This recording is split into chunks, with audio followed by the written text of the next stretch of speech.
अस्सलाम वालेकुम। आज के लेक्चर का टॉपिक है द वेलोसिटी पोटेंशियल और you can say that potential function. तो आज के लेक्चर में हम ये समझने की कोशिश करेंगे कि हमारे पास जो वेलोसिटी पोटेंशियल है, जिसको हम पोटेंशियल फंक्शन कॉल करते हैं, ये क्या है और ये कब एग्जिस्ट करता है, मतलब इसकी एग्जिस्टेंस कब होती है, हमने ये समझना है और ये क्या होता है हम ये समझेंगे। Let's start it. इसके लिए हम ऐसा करते हैं, एक वेक्टर फील्ड की बात करते हैं। अगर मेरे पास एक वेक्टर फील्ड है,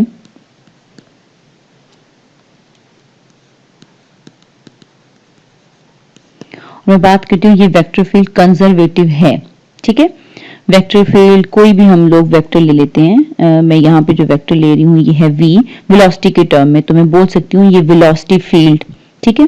तो अगर ये वेलोसिटी फील्ड मेरे पास कंजर्वेटिव है तो मैं इस वेलोसिटी को एक फंक्शन, कौन सा फंक्शन, स्केलर फंक्शन के ग्रेडियंट की फॉर्म में लिख सकती हूं। और यहां पर जो हमारे पास स्केलर फंक्शन है, ये इसी को हम कहेंगे कि ये हमारे पास पोटेंशियल फंक्शन है, ठीक है। मतलब अगर हमारा वेक्टर फील्ड कंजर्वेटिव है,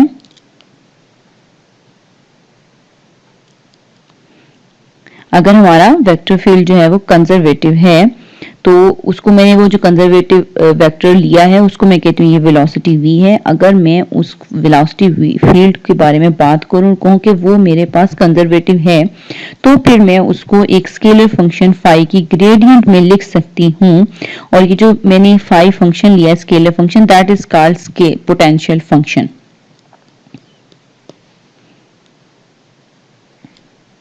अब नेक्स्ट क्वेश्चन यहाँ पे ये राइज होता है कि ये वेलोसिटी फील्ड कंजर्वेटिव कब होगा, कोई चीज कंजर्वेटिव कब होती है।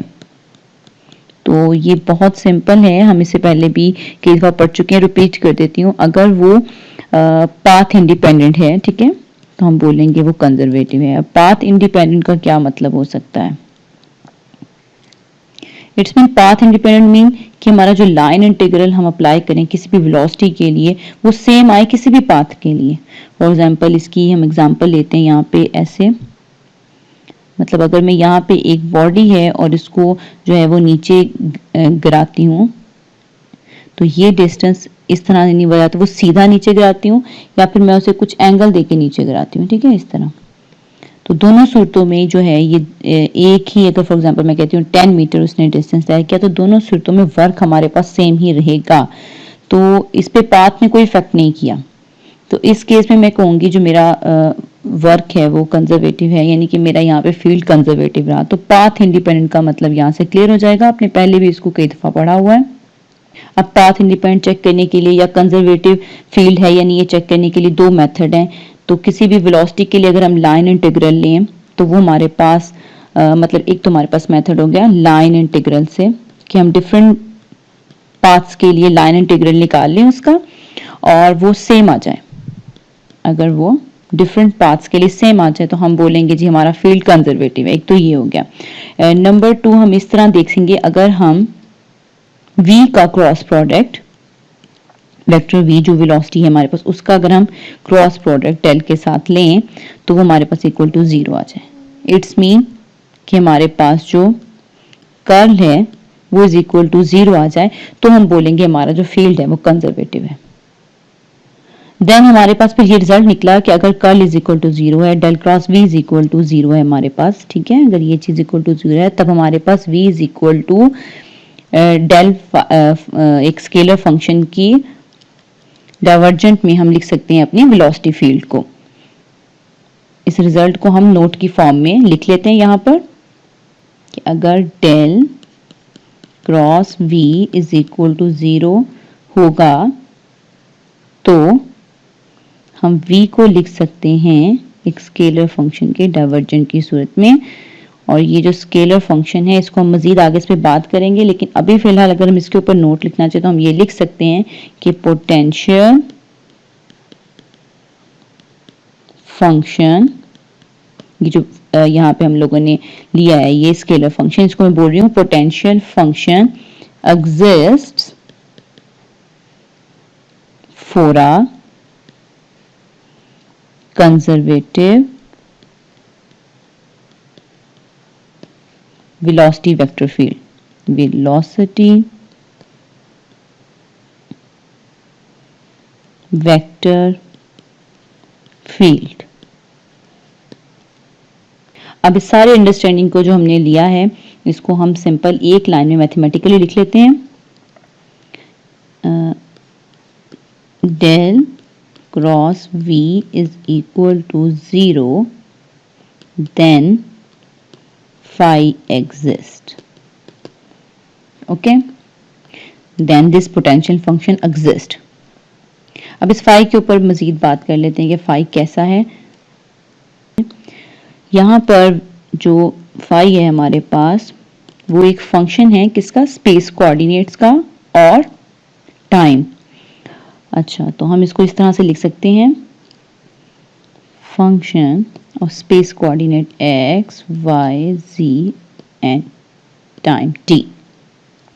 अब एक किसी एक प्लेन के अंदर हमारे पास ये जो फंक्शन है फाई, जो कि हमारे पास स्पेस का और टाइम का फंक्शन है, ये बेसिकली हमें क्या बताता है, ये कुछ इस तरह से होता है कि इसका जो नेगेटिव डेरिवेटिव होता है, यानी कि अगर हम इसका नेगेटिव डेरिवेटिव लें विद रिस्पेक्ट टू स्पेस, यानी एक्स की डायरेक्शन, एक्स के रिस्पेक्ट या फिर वाई के रिस्पेक्ट या फिर जी के रिस्पेक्ट, जब हम इसका नेगेटिव डेरिवेटिव लें तो ये हमें उसी डायरेक्शन की तरफ क्या वेलोसिटी है वो बताता है. यानी कि इसको अगर मैथमेटिकली मैं लिखना चाहूँ तो यूं लिख सकती हूँ, negative derivative of phi with respect to x gives the velocity component in that direction, that is u. In the same way हम लिख सकते हैं कि negative derivative of scalar function phi with respect to y is equal to the velocity component in that direction, that is v. And negative derivative of scalar function with respect to z is equal to the velocity in that direction of z, that is w. So इतनी detail के बाद हम easily definition लिख लेंगे किसकी, potential function की. वो हमारे पास क्या आ जाएगी, it is a function of space and time in a given plane such that its negative derivative with respect to space give the velocity component along that direction.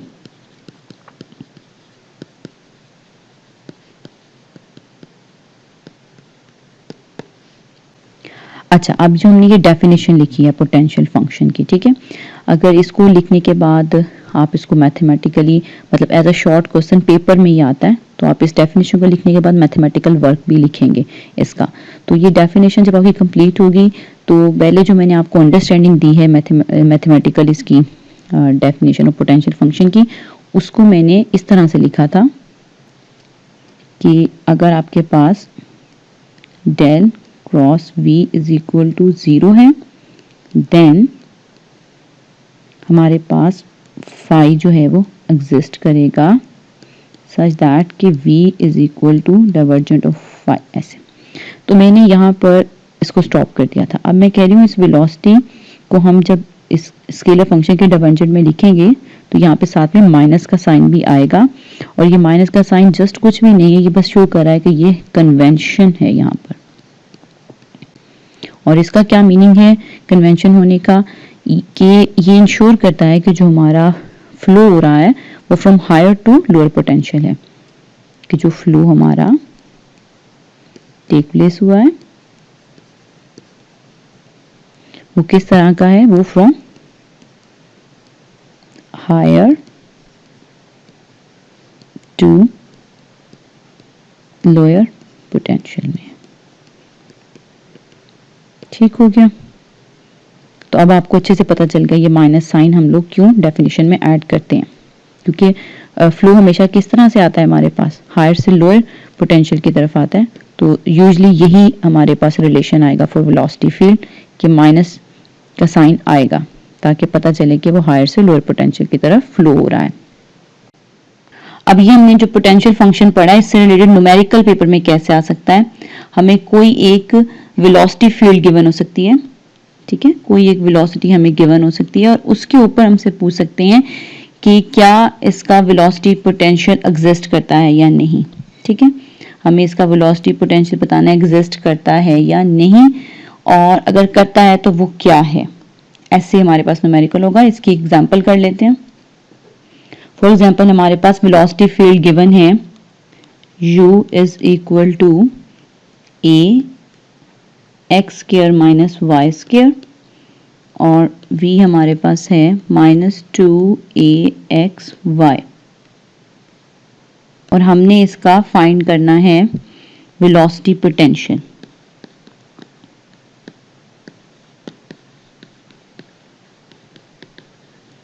और अगर वो एग्जिस्ट करता है तो उसकी वैल्यू क्या है, उसको भी हमने फाइंड करना है। ठीक, ये हमारा है न्यूमेरिकल।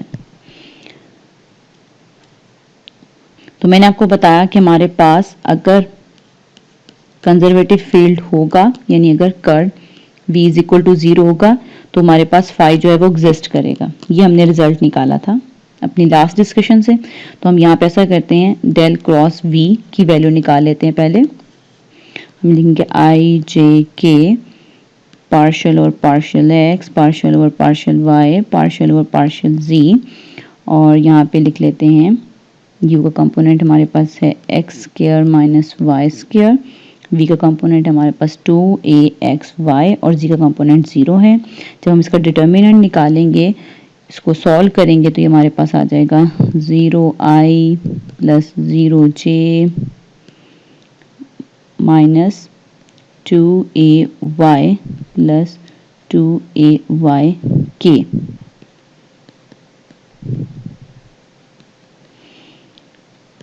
ये दोनों आपस में कट जाएंगे, यहाँ से जवाब हो जाएगा 0।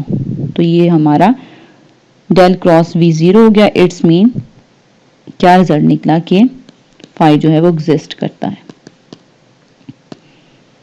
अब हमें इस फाई की वैल्यू निकालनी है।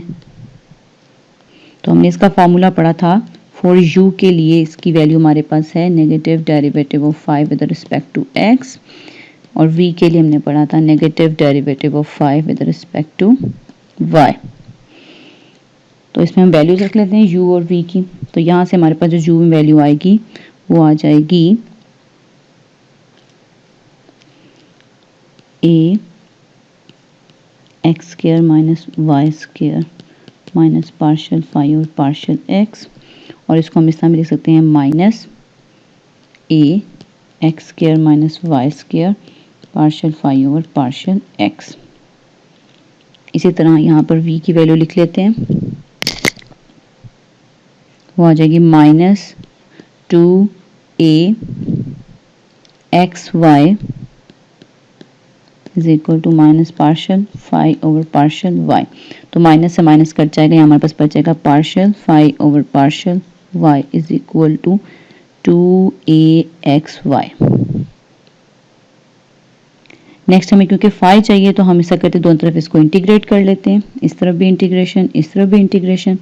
तो ये हमारे पास आ जाएगा phi with respect to x जा रही है, तो हमारा y कांस्टेंट डील होगा, तो इसकी इंटीग्रेशन आ जाएगी हमारे पास y is equal to minus a x cube divided by 3 plus a y square x plus y के टर्म में हमने कांस्टेंट को लिख लिया। इसका हम दोबारा से एक दफ़ा डेरिवेटिव ले लेते हैं, क्योंकि हमारे पास यहाँ पे पार्शियल फाई और पार्शियल y की वैल्यू है। अगर हम यहाँ पे भी पार्शियल फाई और पार्शियल y बना लेंगे तो हम इस इक्वेशन को इससे कंपेयर कर सकेंगे। तो यहाँ पे मैं इसका डेरिवेटिव ले लेती हूँ विद रिस्पेक्ट टू y। ये आ जाएगा मेरे पास, यहाँ पे y नहीं है तो 0 प्लस ये आ जाएगा 2y ax plus f dash y। अब इस वैल्यू को और इसको हम कंपेयर कर लेंगे तो ये हमारे पास बाय कंपेयरिंग क्या आ जाएगा, कंपेयरिंग करने से 2axy is equal to 2axy plus f dash y, ये दोनों साइड पे कट जाएगा तो हमारे पास आ जाएगा f dash y is equal to 0। और f dash y is equal to 0 में क्या बताता है कि f ऑफ y जो है वो कांस्टेंट है, यानी कांस्टेंट का डेरिवेटिव भी 0 होता है ना, तो इसका मतलब हमारे पास f of y is equal to constant है। तो इसको हम अपनी इक्वेशन में पुट कर देंगे। वो हमारी इक्वेशन थी phi is equal to minus a x cube over 3 plus a x y square plus f of y की जगह यहाँ पे हम लगा देंगे कांस्टेंट। तो ये हमारा पोटेंशियल फंक्शन आ गया, ये एग्जिस्ट भी करता है और इसकी हमने वैल्यू भी निकाल दी। अब हर बार जरूरी नहीं है कि हमें वेलोसिटी फील्ड गिवन हो, यानी कि हमें हमेशा u, v और w गिवन हो और हमसे फाई के बारे में पूछ लिया जाए। ऐसा भी हो सकता है कि हमें गिवन हो फंक्शन एक फाई, उसकी कोई भी वैल्यू हो। फॉर एग्जांपल हम कहते हैं ये 3D में हमने एक फाई फंक्शन लिया है और इसके लिए वो हमसे वेलोसिटी कंपोनेंट्स पूछ ले, ठीक है। इस तरीके से भी न्यूमेरिकल हो सकता है। तो उसके लिए हम क्या करेंगे, फिर से हम फार्मूला वही यूज़ करेंगे, u is equal to minus partial phi over partial x, इस तरह v के लिए, इस तरह w के लिए, और यहाँ पे फाई की वैल्यू रख के विद रिस्पेक्ट टू x जब हम करेंगे तो इससे हमारे पास u आ जाएगा, देन v देन w। तो दोनों तरीके से आ सकता है, u v w दे के फाई पूछ सकते हैं और फाई दे के u v w पूछ सकते हैं।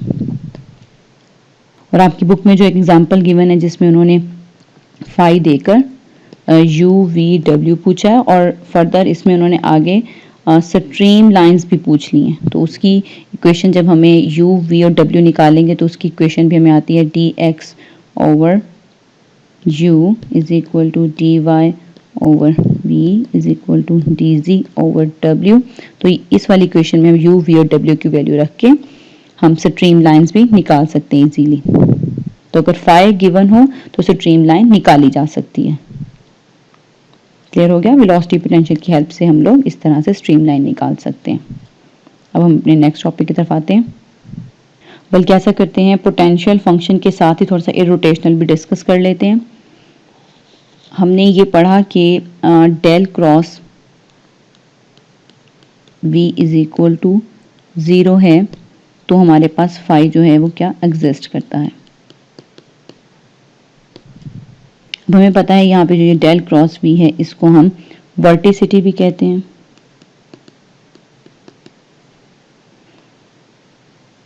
और हमने इसका रिलेशन भी बिल्ड किया था कि omega is equal to half of vorticity. अगर वर्टिसिटी हमारे पास 0 है तो हम यहाँ पे पुट करेंगे वर्टिसिटी को 0, तो ओमेगा भी इज इक्वल टू 0 आ जाएगा। इट्स मीन कोई भी रोटेशन हमारे पास नहीं है, यानी कि इरोटेशनल है। किसी भी ओरिएंटेशन में उसकी वर्टिसिटी 0 आ रही है, it's mean w x w y w z her direction में हमारे पास 0 है, तो हमारे पास वो इरोटेशनल है। तो ये रिजल्ट भी निकल गया कि फाई जो है वो एग्जिस्ट करता है जब हम इरोटेशनल डील करते हैं, यानी कि फाई की एग्जिस्टेंस की सूरत में हर सूरत हमारा फ्लो जो है वो इरोटेशनल होगा। ये भी एक रिजल्ट निकल गया। Del cross v is equal to 0 exist करता है, सॉरी इज इक्वल टू 0 है तो फाई एग्जिस्ट करता है, और फाई एग्जिस्ट करता है तो हर सूरत हमारा जो फ्लो होगा वो इरोटेशनल होगा। और अगर ये रोटेशनल नहीं है तो फिर क्या होगा, रोटेशनल होगा। और अगर कोई चीज़ रोटेशनल हो जाएगी तो वो फील्ड ही कंजर्वेटिव नहीं रहता, जो फील्ड है फिर वो हमारे पास कंजर्वेटिव नहीं रहता। तो कंजर्वेटिव फील्ड है तो ये चीज़ है, ऐसा है तो फाई एग्जिस्ट कर रहा है, फाई एग्जिस्ट कर रहा है तो हमारा फ्लो इरोटेशनल है। इसको हम मैथमेटिकली भी देखते हैं। अब इस सारे को जो हमने समझा है और इसके साथ साथ हम ये भी देखते हैं कि अगर फाई फंक्शन एग्जिस्ट करता है तो हमारे पास जो ये है ना, ये लैप्लास इक्वेशन को सेटिस्फाई करता है। ये कैसे करता है ये भी हम रिलेट करते हैं। थोड़ी सी इसकी बैकग्राउंड बनाती हूँ। हमने इक्वेशन ऑफ कॉन्टिन्यूटी पढ़ी थी जिसमें हमने पढ़ा था partial rho over partial t plus del dot rho v plus rho del dot v is equal to 0। और फिर इसके हमें 4 केसेस पढ़े थे।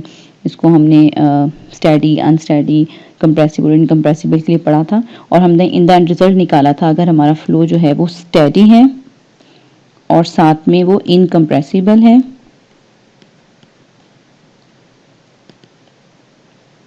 तो हमारे पास कंटिन्यूटी इक्वेशन बन जाएगी del dot v is equal to 0, जिसको हम ओपन करके लिख सकते हैं partial u over partial x plus partial v over partial y plus partial डब्ल्यू over partial z is equal to 0।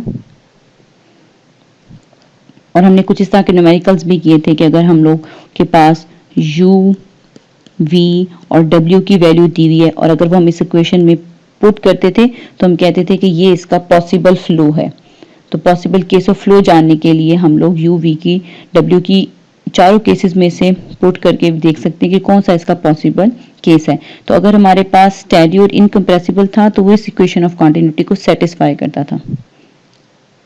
तो अब अगर मेरे पास u, v और w के लिए कोई फाई है, कोई वेलोसिटी पोटेंशियल फंक्शन है, अगर उसको मैं इस इक्वेशन में पुट करूं और वो इस इक्वेशन को सेटिस्फाई कर दे तो मैं बोलूंगी कि वो मेरे पास कैसा फ्लो हो जाएगा, इनकम्प्रेसिबल स्टडी फ्लो हो जाएगा।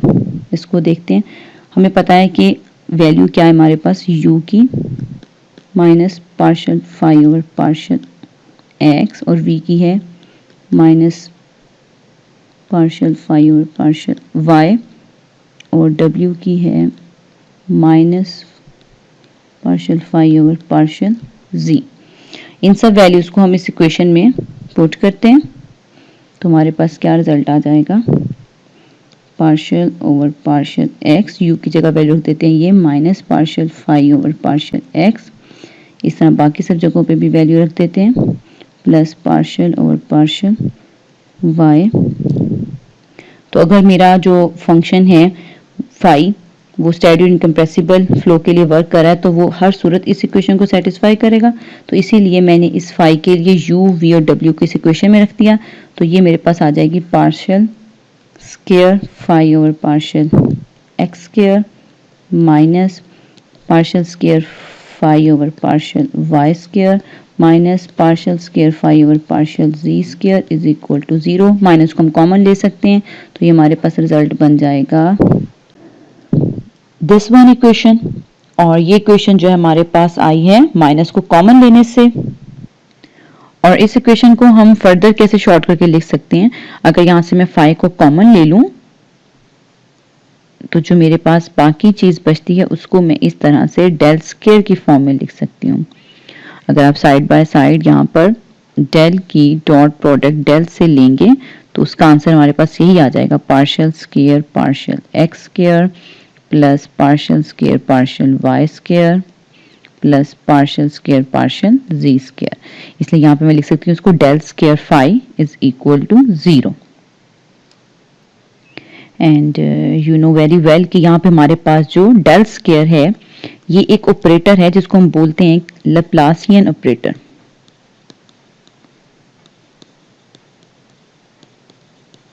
और इस ऑपरेटर की वजह से इस इक्वेशन को del square phi is equal to 0, इस इक्वेशन को हम बोलते हैं, ये हमारे पास है लैप्लास इक्वेशन।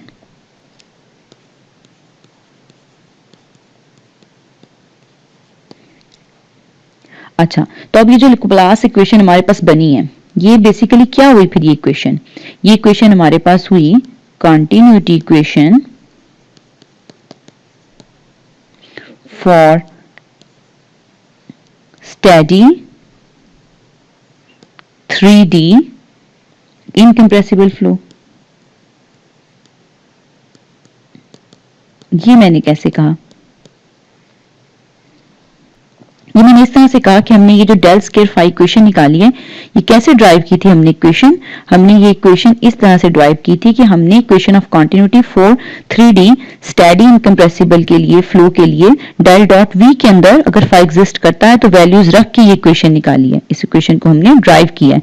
तो फिर इट्स मीन कि ये जो इक्वेशन है ये continuity equation for steady 3D incompressible flow है। तो इट्स मीन हम ये कह सकते हैं अगर हमारा फाई एग्जिस्ट करता है तो वो हर सूरत लाप्लास इक्वेशन को सेटिस्फाई करेगा। अच्छा, फर्दर पेपर में लाप्लास इक्वेशन के बारे में किस तरीके से क्वेश्चन आ सकता है। अगर पेपर में हमें कोई क्वेश्चन इस तरह से आ जाए, अगर एक फाई हमें गिवन हो, कोई भी फाई की वैल्यू हमें गिवन हो और हमें इस फाई की वैल्यू के लिए ये क्वेश्चन पूछ लिया जाए कि क्या इसका पॉसिबल वेलोसिटी पोटेंशियल है या नहीं, यानी कि जो फाई है ये पॉसिबल वेलोसिटी पोटेंशियल है या नहीं फॉर 3D वो हमसे पूछ ले, तो हमें जस्ट क्या करना है, लाप्लास इक्वेशन लिखनी है। अगर ये फाई, इस फाई की जो भी फाई यहां दिया हुआ है उस वैल्यू के लिए अगर ये इक्वेशन सेटिस्फाई हो जाएगी तो हम सिंपल ये कह देंगे कि जो है हमारे पास phi is a possible velocity potential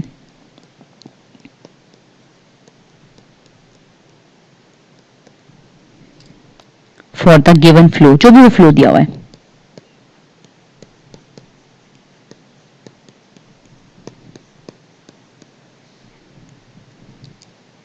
और आपकी बुक में भी इससे रिलेटेड जो है वो न्यूमेरिकल दिया गया है। न्यूमेरिकल में उन्होंने एक फाई की वैल्यू गिवन की है, वो वैल्यू हमारे पास है x cube t plus 2y square t minus 3t x z square minus 2z square t। ये क्वेश्चन गिवन है और इसके लिए पूछ लिया, बताएं कि ये as a possible velocity potential for this flow, for our given flow, यानी है या नहीं है, ये हमसे क्वेश्चन पूछ लिया। तो हम यहाँ पर डायरेक्ट लिखेंगे del square phi is equal to 0, फिर इसको ओपन करके सारी यही वाली इक्वेशन अगेन लिखेंगे, ये वाली फुल इक्वेशन लिखेंगे और फिर विद रिस्पेक्ट टू एक्स उसका एक टाइम डेरिवेटिव लेंगे और फिर डबल टाइम डेरिवेटिव लेंगे। जब हम इस फाई का with respect to x derivative लेंगे एक दफा तो ये हमारे पास क्या आ जाएगा, ये आ गया 3x square t minus 3tz square और इसका फर्दर एक दफा फिर से हम डेरिवेटिव लेंगे तो वो आ जाएगा partial phi, partial square phi partial x square और उसकी वैल्यू हमारे पास आ जाएगी 6xt। इसी तरह हम बाकी दो का भी निकालेंगे, वो हमारे पास आ जाएगा partial square phi partial y square, इसका भी डबल टाइम लिया तो 4t और जब लास्ट में विद रिस्पेक्ट टू z निकालेंगे तो ये हमारे पास आ जाएगा minus 6x t z minus 4t। तो ये देखें जब मैं इन तीनों वैल्यूज को फर्स्ट दिस वन वैल्यू और दिस वन वैल्यू, जब इन सब वैल्यूज को मैं इस इक्वेशन के अंदर पुट कर दूंगी यहाँ पर तो ये इज इक्वल टू 0 आ जाएगा। तो हमारा रिजल्ट क्या रहा, हमारा रिजल्ट ये आया कि हमारे पास del square phi is equal to 0 हो गया। तो हम बोलेंगे जी फाई जो है वो is possible velocity potential for the given flow. इस तरीके से आपको कोई भी फाई गिवन हो तो आप उसके लिए चेक कर सकते हैं कि वो जो है पॉसिबल वेलोसिटी पोटेंशियल है या नहीं, ठीक है, with the help of Laplace equation. अच्छा, इस लेक्चर के सेंटर में जब मैं ये बात कर रही थी कि हमारे पास अगर del cross v is equal to 0 है देन फाई जो है वो एग्जिस्ट करता है सच दैट कि जो हम वेलोसिटी है उसको इस तरह से लिख सकते हैं। तो हमने ये भी प्रूव किया था कि फिर हमारे पास जो फ्लो होगा वो हर सूरत कैसा फ्लो होगा, वो हमारे पास इरोटेशनल होगा। और जब ये मैंने इरोटेशनल बोला था तो इट मीन कि जो हमारे पास एंगुलर वेलोसिटी होगी wx, wy और wz ये हमारे पास 0 होगी। तो मैंने बोला था हम इसको मैथमेटिकली भी प्रूव कर सकते हैं। तो हमें पता है अगर हमें wx, wy, wz की वैल्यू फार्मूले से निकाली हुई है। तो अगर मैं for example about z axis का फार्मूला लिखती हूँ तो वो मेरे पास क्या आता है 1/2, तो वो u और v की टर्म में आएगा partial v over partial x minus partial u over partial y।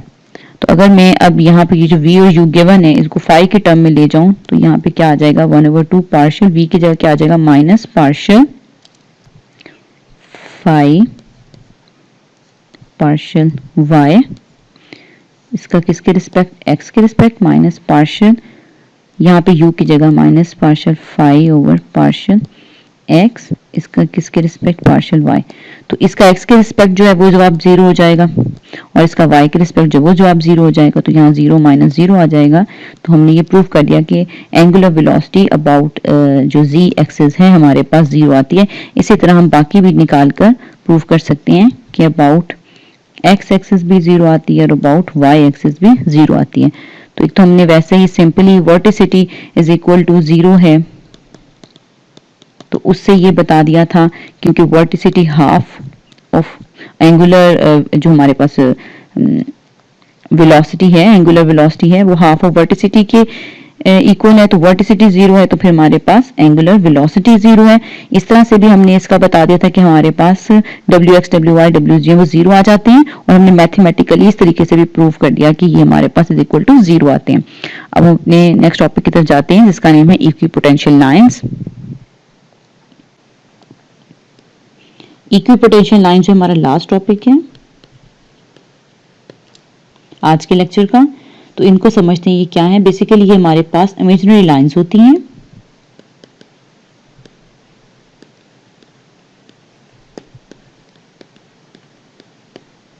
और ये इस तरह की इमेजिनरी लाइंस होती हैं जो उन पॉइंट्स को ज्वाइन करती हैं जहां पे फाई की वैल्यू सेम होती है।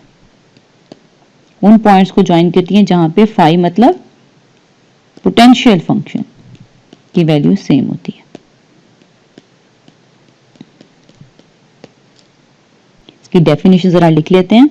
ये हमारे पास जो इक्विपोटेंशियल लाइंस हैं, इज अ लाइन, ये कैसी लाइन होती है, is a line joining the points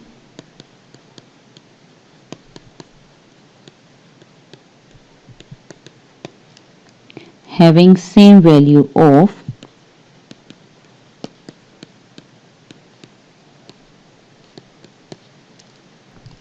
potential function। So हम अपने फाई को ऐसे लिख सकते हैं ना कि ये हमारे पास फाई है is equal to f x y. अब ये जो फाई है, ये जो इक्विपोटेंशियल लाइन के अलोंग हमारे पास फाई होगा, ये जो फाई होगा इसकी वैल्यू हमारे पास सेम रहेगी। ये हमारे पास डेफिनेशन है। अच्छा, अब हम इसको किस तरह से देख सकते हैं। फॉर एग्जांपल हम इस तरह से देख सकते हैं, हम कोई से 4 पॉइंट्स ले लेते हैं ये और इनके नेम रख देते हैं, ये ए है, ये बी है, ये सी है, ये डी है। तो इन पॉइंट्स को ज्वाइन करने वाली लाइन इक्विपोटेंशियल लाइन होगी अगर इन पॉइंट्स पर फाई की वैल्यू सेम रहेगी। ठीक है, अगर इस लाइन को मैं कह देती हूँ ये इक्विपोटेंशियल लाइन है,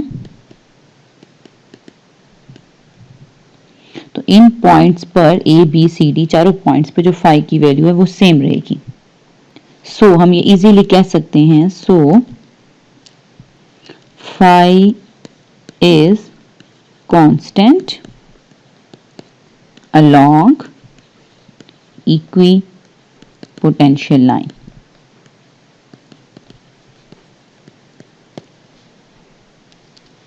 अब देखें, अगर अब मैंने बोला है कि फाई जो है वो फंक्शन है x और y का, तो चेंज इन फाई मेरे पास क्या आएगा। अगर मैं इसको डी फाई से रिप्रेजेंट करती हूँ, ये इक्वल आ जाएगा मेरे पास partial phi by partial x d x plus partial phi by partial y d Y.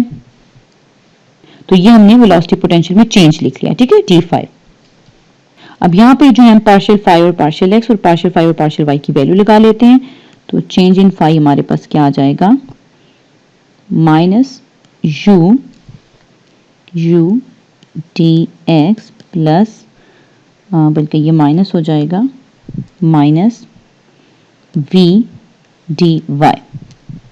अब हमें ये बात अच्छे से पता है कि फाई जो है वो कांस्टेंट रहता है फॉर इक्विपोटेंशियल लाइन, तो हम यहाँ पे लिख सकते हैं कि फॉर इक्विपोटेंशियल लाइन जो हमारे पास डी फाई यानी चेंज इन फाई है वो इज इक्वल टू 0 है, तो इसमें मैं इस रिलेशन को इज इक्वल टू 0 लिख सकती हूँ। तो यहाँ आ जाएगा minus u d x minus v d y is equal to 0। और इसको जो है हम इस तरह से लिख सकते हैं कि माइनस वी डी वाई यहीं पर और ये वहां जाके पॉजिटिव हो जाएगा यू डी एक्स। फर्दर जो है अगर मैं यहाँ पर इसको डी वाई के पास डी एक्स को ले आऊं तो ये बन जाएगा minus u over v. So what this equation represent, ये इक्वेशन हमारे पास क्या रिप्रेजेंट करेगी, ये हमें रिप्रेजेंट करेगी कि ये हमारे पास है स्लोप ऑफ इक्विपोटेंशियल लाइन। इस तरह से हमारा ये टॉपिक कवर हो गया। आई होप सो कि आपको इक्विपोटेंशियल लाइन की अच्छे से समझ आ गई होगी। अब हम नेक्स्ट टॉपिक के अंदर जो है अपना कवर करेंगे फ्लो अलोंग अ कर्व और साथ साथ इसकी हम कवर करेंगे सर्कुलेशन।